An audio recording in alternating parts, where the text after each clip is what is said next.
Hello friends, स्वागत है आपका हमारे यूट्यूब चैनल कॉम्पिटिटिव वर्ल्ड में। दोस्तों, इस वीडियो में हम कुछ इंपॉर्टेंट क्वेश्चन देखने वाले हैं और आपका उसका टॉपिक होने वाला है मैनेजमेंट, प्रिंसिपल ऑफ मैनेजमेंट का। हालांकि ये टॉपिक मैंने इसलिए चुना क्योंकि आप ही लोग का डिमांड था। बहुत सारे मैंने कमेंट्स देखे, कमेंट्स का हर एक का रिप्लाई तो नहीं करता, बट कमेंट्स मैंने देखे, उसमें बहुत सारे लोग ने ये कह रखा है कि मैनेजमेंट के क्वेश्चंस पे एक वीडियो। तो मैनेजमेंट का जो सबसे पहला टॉपिक आपका उठ के आता है वो होता है आपका principles of management.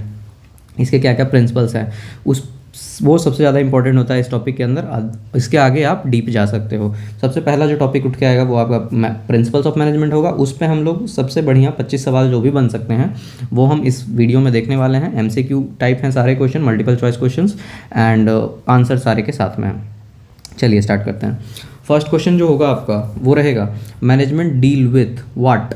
Internal environment, external environment, both internal external और नन ऑफ द अबव। इसमें हो जाएगा मैनेजमेंट तो डील करता है, इंटरनल के साथ भी करता है, एक्सटर्नल के साथ भी करता है। तो इसमें हमारा ऑप्शन नंबर सी करेक्ट हो जाएगा, both internal and external environment. Next, according to Mary Parker, dash is an art of getting things done through others.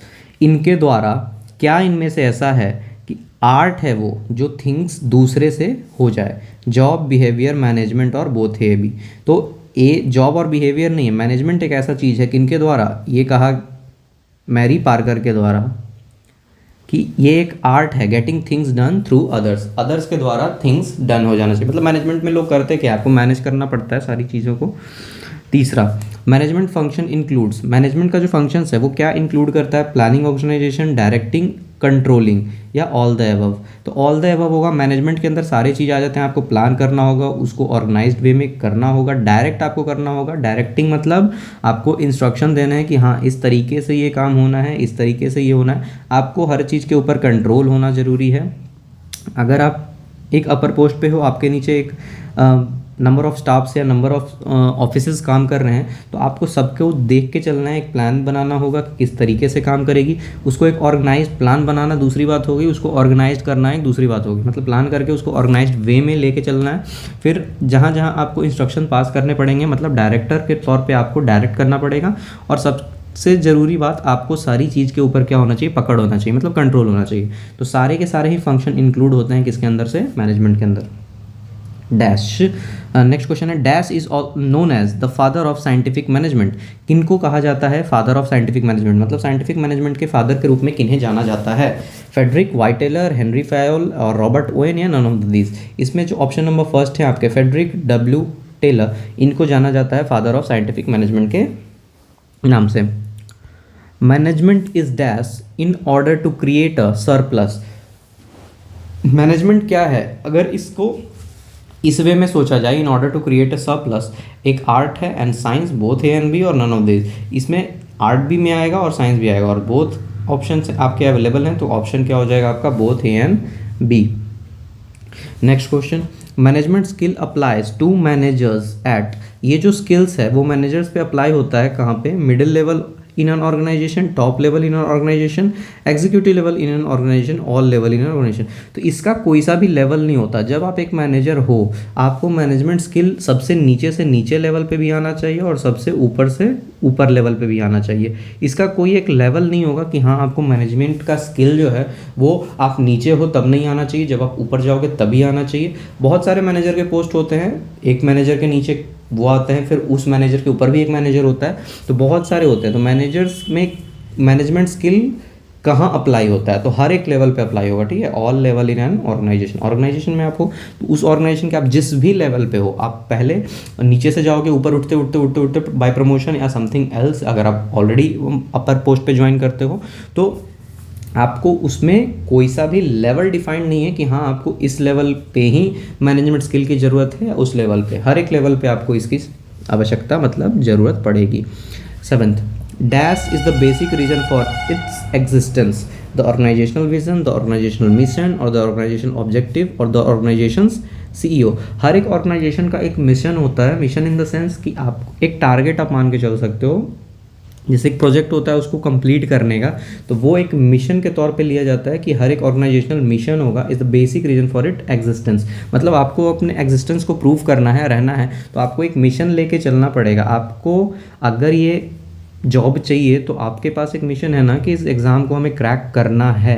That's वही है, आप कोई भी ऑर्गेनाइजेशन है उसको अगर एग्जिस्टेंस में रहना है तो उनको एक मिशन के तौर पे तैयार करना पड़ता है। सब कुछ प्लान्ड वे में आपको एक काम करना पड़ता है जिससे कि दुनिया को पता चले कि हाँ आप बने हुए हो, अदरवाइज आप धीरे धीरे कट जाते हो और आपका एग्जिस्टेंस ना के बराबर रह जाता है। तो ये एक बेसिक रीज़न है, ठीक है। Next, planning is about deciding in advance what should be done. Planning क्या है?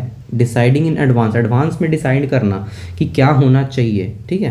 तो ऑर्गेनाइजेशन, डायरेक्टिंग, प्लानिंग या कंट्रोलिंग, इन चारों में से क्या है? तो प्लानिंग ही है।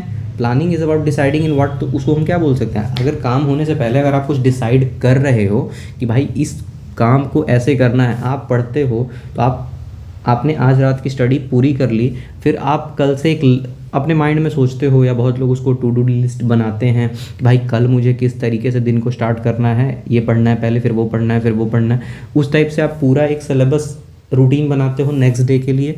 जस्ट वही तो आप क्या करते हो, अल्टीमेटली आप करते तो प्लान ही हो ना कि कल को मुझे क्या करना है, टुमारो को मुझे क्या पढ़ना है स्टडी में, अदरवाइज़ कोई काम है ऑफिस में या फिर कहीं आपको घूमने जाना है। तो सब कुछ एक प्लान वे में होता है। तो हम लोग अल्टीमेटली करते क्या है? हम लोग करते हैं प्लान। एडवांस में अगर कोई चीज़ किया जा रहा है तो वो प्लान होता है, और इसके बाद आप कर सकते हो ऑर्गेनाइज, उसके बाद डायरेक्ट, और उसके बाद आप कंट्रोल आपको होना चाहिए, ठीक है। Dash is about grouping of job. कौन सा एक ग्रुपिंग ऑफ जॉब के तौर पे आ सकता है? ऑर्गेनाइजेशन, डायरेक्टिंग, प्लानिंग और controlling. Organizing is a group of job, मतलब ऑर्गेनाइज, जो भी ऑर्गेनाइज आप करवा सकते हो, बट जो ऑर्गेनाइज होंगे उसमें क्या का ज़रूरत पड़ेगा? ग्रुप्स का ज़रूरत पड़ेगा। और डायरेक्ट करने में ग्रुप का ज़रूरत नहीं पड़ सकता कि आप कितने डायरेक्टर लेके चलोगे। जैसे आपने एक काम करना है, आप अगर मैनेजर हो तो सिर्फ आप ही मैनेजर हो ना, आप सबको डायरेक्ट करोगे, या आप 3-4 मैनेजर आप साथ में लाओगे कि नहीं हम चारों मैनेजर मिलके डायरेक्शन देंगे, तो वो नहीं होगा। प्लानिंग, इसको ग्रुप ऑफ ले सकते हैं बट ये ग्रुप ऑफ जॉब में नहीं आ सकता। फिर कंट्रोलिंग आपको अकेले ही करना है। तो ऑर्गेनाइजिंग करने में ग्रुप का काम इसलिए बढ़ जाएगा कि जब आप ऑर्गेनाइज्ड वे में आप प्लान दोगे, प्लान बताओगे, उसको ऑर्गेनाइज करने में नीचे बहुत सारे अपने किस टाइप का जॉब है, किस तरह का काम है, तो उसमें बहुत सारे, जैसे ऑर्गेनाइज्ड वे में आपने सोचा कि मुझे पढ़ना है मैथ, साइंस, इंग्लिश वगैरह वगैरह बहुत सारे। इसको ऑर्गेनाइज्ड वे में करने के लिए मैथ्स का एक अलग टीचर आएगा, फैकल्टी आएगा, इंग्लिश के एक अलग आएंगे, रीजनिंग के अलग आएंगे और जीए जीके के अलग आएंगे, तब जाके ही ऑर्गेनाइज्ड वे में पूरा होगा। तो ये बन गया ना एक ग्रुप ऑफ जॉब्स। तो वो हो गया आपका समझने का तरीका। दूसरा, मैनेजरियल स्किल इन्वॉल्व्स, मतलब मैनेजर के जो स्किल्स होते हैं वो क्या इन्वॉल्व करेंगे? Technical skill, human skill, conceptual skill. फिर से टेक्निकल स्किल आपके पास होना चाहिए, ह्यूमन स्किल तो डेफिनेट होना ही चाहिए, और कॉन्सेप्चुअल मतलब कॉन्सेप्ट की कमी तो नहीं होनी चाहिए। तो तीनों के तीनों ही इंपॉर्टेंट हो जाएंगे एक मैनेजरियल स्किल होने के लिए। तो इसमें आंसर आपका हो जाएगा ऑल द एबव। क्या हो जाएगा? All the above. MOST stand for, मतलब MOST स्टैंड, ये मोस्ट है, मोस्ट भी आप पढ़ सकते हो, बट इसका एक फुल फॉर्म पूछा गया है। MOST stand for in the terms of management के अगर तौर पे आप देखो तो machinery, office staff and technology, mission, objective, strategy and tactics, maximum output, strategy, tools, manager, operator, seller and trader. इसमें आपका जो बी ऑप्शन है, mission, objective, strategies and tactics. Mission आपके पास होना चाहिए, उसको पूरा करने के लिए ऑब्जेक्टिव होना चाहिए, प्लस पॉइंट आपके पास स्ट्रेटेजीज होना चाहिए, और टैक्टिस होना चाहिए। टैक्टिस मतलब ट्रिक के तौर पे आप ले सकते हो। सब कुछ आप अपने एग्जाम से रिलेट करके बिल्कुल ध्यान रख सकते हो। आपके पास एक मिशन है कि हाँ मुझे MCRE क्रैक करना है, उसके कुछ ऑब्जेक्टिव हैं कि मुझे ये पढ़ना है, स्ट्रैटेजीज़ है कि मुझे इस चीज़ को कैसे पढ़ना है, एंड ट्रिक्स है कि अगर मैं जो पढ़ रहा हूँ उसे मैं एज सुन एज पॉसिबल कैसे ख़त्म कर लूँ। बाई चांस जैसे मैथ ही आप सॉल्व करते हो तो एक मैथ्स हम लोग 10 तक सॉल्व करते थे या 12 तक सॉल्व करते थे स्कूल में बोर्ड्स के पेपर देने के लिए, उसमें हमें 22 स्टेप करना होता था। बट क्या आज हम उस एग्ज़ाम में जिस एग्ज़ाम में हम लोग बैठने वाले हैं या बैठ रहे हैं उस एग्ज़ाम में क्या इस प्रोसेस से काम चलेगा? तब आपके पास सिर्फ मैथ के लिए होते थे 3 घंटे का समय, और आज पूरे के पूरे 4 से 5 मिक्सचर वाले सब्जेक्ट के 100 क्वेश्चन के लिए आपके पास होते हैं 1 घंटे। तो नहीं चलेगा ना काम। तो आप सब कुछ कोरिलेट कर सकते हो। आपके पास एक मिशन होना चाहिए कि मुझे ये एग्ज़ाम क्रैक करना है, उसके लिए ऑब्जेक्टिव होनी चाहिए कि मुझे ऐसे ऐसे इतना चीज़ पढ़ना है, और उसके बाद स्ट्रैटेजी कि मुझे कैसे पढ़ना है। मतलब पढ़ना तो इतना बहुत सारा चीज़ है, बट उसको स्मार्ट वे में हम कैसे कर सकते हैं, और एट लास्ट की स्मार्ट वे में हम ट्रिक्स के साथ, टैक्टिक्स के साथ उसको कैसे अप्रोच कर सकते हैं। Dash, dash basically formulate the most, ये जो मोस्ट है आपका ऊपर ये मिला आपका जो mission objective strategies and tactics, basically formulate the most. तो मैनेजर ही इसको तब सबसे काम हो मैनेजमेंट का जिम्मा कौन संभालता है, मैनेजर। तो मैनेजर ही इसको देखता है ना, वो डिसाइड करेगा कि अगला mission objective strategies and tactics सब कुछ वो देखेंगे। तो कौन देखेंगे इसको, managers. Management dash in order to achieve the goals, management क्या करेगा एक गोल को अचीव करने के लिए, register trademark, develop tactics, formulate strategies, outsource operations.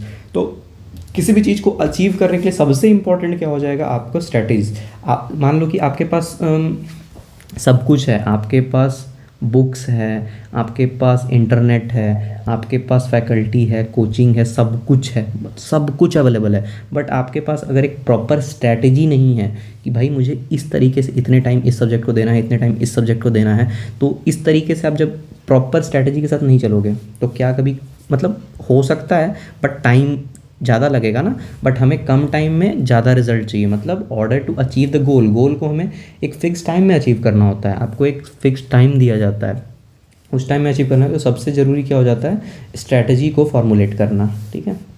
Next, functional manager are responsible, ये जो फंक्शनल मैनेजर हैं वो किसके लिए रिस्पॉन्सिबल होते हैं, तो for a single area of activity, to upper level of management and staff, to for complex organizational sub units, और for obtaining copyrights and patents for newly developed process and equipments. ये होता है आपका option number A, for a single area of activity.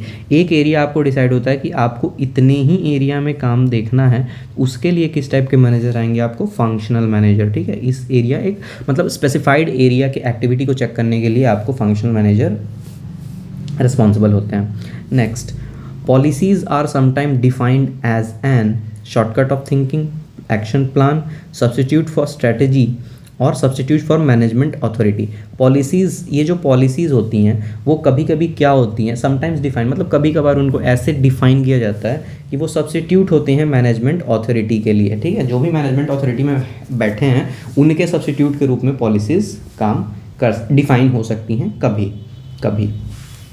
16, the problem solving process begin with, एक जो problem solving process है, जो भी प्रॉब्लम को सॉल्व करने वाला प्रोसेस है वो शुरू कैसे होता है, clarification of the situation, establishment of alternatives, identification of the difficulty, isolation of the cause. तो आइसोलेशन ऑफ द कॉज क्या हो गया कि आपको कॉज पता चल गया, उसको आपको आइसोलेट करना है। दूसरा, क्लैरिफिकेशन मांगना है, सिचुएशन जो भी है उसका क्लैरिफिकेशन आपको चाहिए। इस्टेब्लिशमेंट ऑफ अल्टरनेटिव, ये कब होगा, जब आप डिसाइड कर लोगे कि ये है, उसके अल्टरनेटिव को आपने ढूंढना है। सबसे ज़रूरी क्या है, बिगिन कैसे होगा, आपको आइडेंटिफाई करना होगा कि डिफ़िकल्टी आखिर है क्या। सबसे आपको प्रॉब्लम सॉल्व तो तभी कर पाओगे ना जब आपको पता तो चले कि हाँ दिक्कत है क्या। तो पहले आपको उसको आइडेंटिफाई करना होगा, मतलब आइडेंटिफिकेशन ऑफ आइडेंटिटी से बिगिन होगा आपका प्रॉब्लम सॉल्विंग सॉल्यूशन प्रोसेस, ठीक है। Next 17, strategic planning as board concept consist of, ये जो स्ट्रेटेजिक प्लानिंग है एक बोर्ड के तौर पे कंसेप्ट क्या क्या कंसिस्ट करता है, मतलब क्या क्या अपने अंदर इंक्लूड करता है। Corporate strategy and business strategy, strategy formulation and strategy implementation, input and output, environmental analysis and internal analysis. तो सबसे कॉन्सेप्ट क्या कंसिस्ट करेगा आपका, स्ट्रेटजी फॉर्मुलेशन, मतलब कैसे स्ट्रेटजी को बनाना है और उसको कैसे इम्प्लीमेंट करना है, ठीक है। इतना बात समझ रहे हो आप लोग। स्ट्रेटजी फॉर्मुलेशन मतलब फॉर्मेशन कर सकते हो, फॉर्मूले जो बनते हैं मैथ्स में उसी तरह से आप इसको ध्यान रख सकते हो, स्ट्रेटजी फॉर्मुलेशन। एंड उसके बाद इम्प्लीमेंटेशन मतलब उसको इम्प्लीमेंट करना है, पहले बन गया उसके बाद उसको लगाना है। Next 18, dash is called as father of scientific management, scientific management के फादर के रूप में किसे कहा गया है, F.W. टेलर को। Next, the book the psychology of management was published by, एक जो बुक है द साइकोलॉजी ऑफ मैनेजमेंट ये किसके द्वारा पब्लिश की गई है, William Gilbert, Henry Fayol, F.W. Taylor या रॉबर्ट ओवेन। ये हुआ है आपका विलियम गिलबर्ट के द्वारा। Next 20 number, the most significant management skill are, सबसे ज़्यादा सिग्निफिकेंट मैनेजमेंट स्किल है वो क्या है आपका, technical human conceptual, technical behavioural conceptual, systematic human and conceptual, technical human and cognitive. सबसे जो सिग्निफिकेंट है वो आपका टेक्निकल हो गया, फिर ह्यूमन हो गया, फिर कॉन्सेप्चुअल हो गया। ऊपर भी एक क्वेश्चन ऐसा था। 21 management satisfies dash characteristics of a profession. Satisfy क्या, फ्यू, मेनी, ऑल, ज़ीरो। तो सारे के सारे कैरेक्टरिस्टिक आप एक अपने प्रोफेशन को लेके सेटिस्फाई करने चाहिए। मतलब मैनेजमेंट अगर आपको संभालना है तो आप हर एक क्षेत्र में क्या होने चाहिए, पूरी तरीके से कंप्लीट बोल सकते हो आप, कंप्लीट होने चाहिए। तो कंप्लीट में का मतलब क्या, ऑल, सब कुछ आपको तैयार होना चाहिए अगर आपको मैनेजमेंट संभालना है। तो जितने भी उसके कैरेक्टरिस्टिक के अंदर आते हैं, मान लो कोई स्किल हो गया, किसी तरह का आप डायरेक्शन दे सकते हो कि नहीं दे सकते हो, कंट्रोल कर सकते हो नहीं कर सकते हो, आपके अंदर स्किल्स हैं कि नहीं है, ह्यूमन स्किल्स, टेक्निकल स्किल। तो इन सब चीज़ से जब आप परिपक्व होगे उस प्रोफेशन के लिए तो आप हो जाओगे। फ्यू नहीं हो सकता, मेनी नहीं हो सकता, ज़ीरो नहीं हो सकता, बिल्कुल ऑल, कोई भी कमी नहीं आनी चाहिए, तो ऑल होगा। Next, administrative management represent the top level management pertaining thinking and planning functions। administrative management, operative management, floor level management, both A and B। इसमें आपका हो जाएगा सिर्फ administrative management, ठीक है। Next 23 dash represent the lower level management covering execution and implementation of function। Administrative management, operative management, cooperative management या all the above. इसमें आपका हो जाएगा ऑपरेटिव मैनेजमेंट, ठीक है। इसमें क्या हो जाएगा आपका operative management. 24 dash is the important interpersonal role of manager. मतलब एक इम्पॉर्टेंट इंटरपर्सनल रोल है किसका, मैनेजर का। लीडर रोल, लियासन रोल या फिगर हेड रोल या ऑल द अबव। इसमें क्या हो जाएगा आपका ऑल द, तीनों के तीनों ही इंपॉर्टेंट रोल हैं। मतलब कोई भी रोल मैनेजर से मतलब छूट नहीं सकता, सारे के सारे आपको करने होंगे। 25 और ये हमारा लास्ट क्वेश्चन है इस वीडियो का। Which is not an informational role of manager. इनमें से कौन सा एक इंफॉर्मेशनल रोल नहीं है, किसका, मैनेजर का, ठीक है। कौन सा नहीं है, monitor role, disturbance handle role, disseminator role और स्पोक्समैन रोल। इसमें जो है डिस्टर्बेंस हैंडलर, मतलब डिस्टर्बेंस को हैंडल करना रोल किसका नहीं, इंफॉर्मेशनल रोल किसका नहीं है, मैनेजर का रोल नहीं है। तो इसमें आपका आंसर कौन सा हो जाएगा, बी, ठीक है। तो इसी बेसिस पे हमने 25 टॉप मोस्ट इम्पॉर्टेंट बोल लो मैनेजमेंट के क्वेश्चन हमने देख लिए, ठीक है। अगले क्वेश्चन अगले वीडियो में कल अब देखते हैं, कल किस चीज़ की वीडियो आती है। आपको प्रैक्टिस सेट 2 देखने को मिल सकता है, मोस्ट प्रोबेबली चांस उसके हैं। आज अगर प्रिपेयर हो गया तो क्वेश्चन, तो कल वो आपको देखने को मिल जाएगा। और इसी के साथ हम लोग का वीडियो कम से कम एक वीडियो तो डेली आएगा। आज से मौका मिल पाया तो देखिए, बट हाँ एक वीडियो से ज़्यादा का समय नहीं मिल पा रहा, तो एक वीडियो डेली आएंगे आपके इसके लिए। इसमें अब कुछ भी हो सकता है, ठीक है। मैं ऐसे प्रॉमिस नहीं कर सकता कि यही आएगा या वही आएगा। जिस अनुसार से टाइम अवेलेबल होता है उस बेसिस पे आपको वीडियो बन जाती हैं और वीडियो आ जाएंगी, ठीक है। चलो ठीक है, थैंक यू। एंड एक बात और, इसकी काफ़ी लोग इसके पीडीएफ के लिए कल जो प्रैक्टिस पेपर था उसका पीडीएफ मांग रहे थे मैसेज पे, या इन सब वीडियो के पीडीएफ मांगते हैं। तो सॉरी फॉर दैट, मैं पीडीएफ प्रोवाइड नहीं कराऊंगा इन सब के। जो आपके पीडीएफ्स हैं जो आपको ऑलरेडी मिल चुके हैं वो सही बात है। इसकी पीडीएफ नहीं मिलेगी ना टेलीग्राम पे, ना पर्सनली किसी को नहीं, ना ही इसके मैं ये बोल रहा हूँ कि इसके पेड मिलेंगे, पेड भी नहीं मिलेंगे, ना ही फ्री में मिलेंगे, ठीक है। बस जो है आप वीडियो के फॉर्म में कवर कर सकते हो। अदरवाइज़ मैं वो काम दोबारा नहीं करना चाहता कि भाई मैं यहाँ से किसी को प्रोवाइड करूँ वो किसी और को प्रोवाइड करने लगे। तो इस कारण से मैंने ये रोक ही दिया है। जो चल रहा है उसे चलने देते हैं, उससे मुझे दिक्कत नहीं है। बट हाँ, अब उस चीज़ को ज़्यादा बढ़ाना नहीं है। अब इसका एक सोल्यूशन के साथ हम लोग आएंगे, या तो अपने एप्लीकेशन एक आएगा या फिर अपना एक वेबसाइट पे आएगा, तो ठीक है, वहाँ से आप लोग पढ़ सकते हो, डाउनलोड कोई नहीं कर सकते हो। चलो ठीक है, जब भी ऐसा होगा मैं आपको अपडेट दे दूँगा। चलिए, थैंक यू।